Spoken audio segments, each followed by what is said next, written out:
Megan is going to be demonstrating a squat pattern. This squat pattern can be used for any variation of squat besides the box squat, but when we get to the box squat, we will go through the slight differences there. So we're gonna start off at a few checkpoints that need to be met before beginning this movement. We're gonna start off with the feet.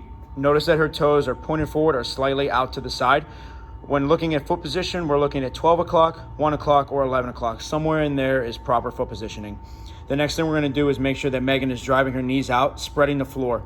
Spreading the floor puts lateral pressure in her feet, engaging the hips and making sure that this movement is becoming a posterior chain dominant exercise. Another thing that we're gonna look at is that she is breaking at the hips. When she breaks at the hips, the knees will follow after. This keeps the shins perpendicular to the ground. Again, if they drift forward slightly, that is okay. The only variation will be in the box squat. We want to make sure that they are staying perpendicular to the ground.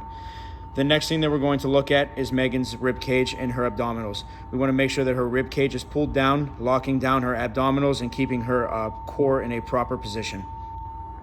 The next thing we're going to look at is Megan's chest. We want to make sure that it's staying upright throughout the entirety of the movement.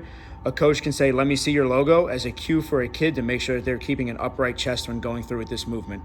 This will help keep their shoulders in a good position and help keep their core engaged as well. The next thing we're going to look at is Megan's eye position. It is positioned a little bit above her to keep her head up. Our body follows our eyes, so we want to make sure that we keep our eyes up to keep our chest up and make sure that we are going through this movement properly.